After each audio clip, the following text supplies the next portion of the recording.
वज़ीर-ए-आज़म इमरान खान जनूबी वज़ीरिस्तान पहुँच गए। स्पिनकई और अगज़ई में कबायली अमायदीन से खिताब, कहा आपके लिए वो काम करूँगा जो किसी ने नहीं किया। हर साल 100 अरब कबायली इलाकों की तरक्की पर लगाने का ऐलान। कहा मदीना की रियासत का सबसे बड़ा उसूल अदल और इंसाफ था। पाकिस्तान को इन्हीं उसूलों पर बनाना चाहता है।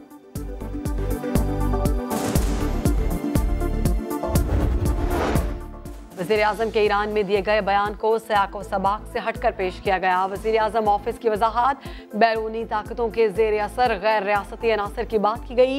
ये अनासर मुल्क में कार्रवाइयाँ करते हैं। कुलभूषण और सहूलतकार भी ऐसे नेटवर्क का हिस्सा थे। PMA ऑफिस के मुताबिक वज़ीर-ए-आज़म पूरे खित्ते को पुरअमन बनाना चाहते हैं। उनका बयान गलत अंदाज में पेश करना मुल्क के लिए बेहतर नहीं। ईरान और अफगानिस्तान की ज़मीन पाकिस्तान के खिलाफ इस्तेमाल हुई। सरवर फाउंडेशन की कोई फंड रेजिंग जो है, चाहे मुल्क से बाहर है चाहे मुल्क के अंदर है, मैं एज ए गवर्नर जब तक हूँ उसमें मैं इन्वॉल्व नहीं हूँगा।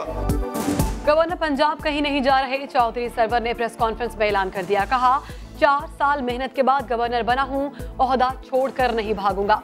वफाक और पंजाब हुकूमत को कोई खतरा नहीं। पंजाब को मुकम्मल तौर पर वज़ीर आला चला रहे हैं। तहरीक इंसाफ में कोई दरार नहीं। मेरे फैसलों पर अमल होता तो पंजाब में 2/3 अक्सरियत मिलती। कोई ट्रांसफर्स, पोस्टिंग्स, जितने भी मामलात हैं वो चीफ मिनिस्टर के साथ हैं। लेकिन अगर आप ये समझते हैं कि पावर बुज़दार साहब की 84 से कम है तो मेरा ख्याल है आप लोग गलतफहमी नहीं। बिलावल भुट्टो को कर्जों की बड़ी फिक्र है। पीपल्स पार्टी के दौर में कर्जे दुगने से भी ज्यादा हो गए थे। हम पर तनकीद करने वाले अपनी कारकर्दगी भी देखें। साबिक वज़ीर खजाना सद उमर का बिलावल भुट्टो की तनकीद पर जवाबी वार। कहा वज़ीर खजाना बदलने पर कहा गया, हुकूमत ने नाकामी का एतराफ़ किया। पीपल्स पार्टी के दौर में 4 वज़राए खजाना तब्दील हुए। अगर हम नाअहल हैं तो आप क्या थे? बिलावल साहब, आपकी हुकूमत के अंदर तो 4 सूरमा वजीर खजाना बदले।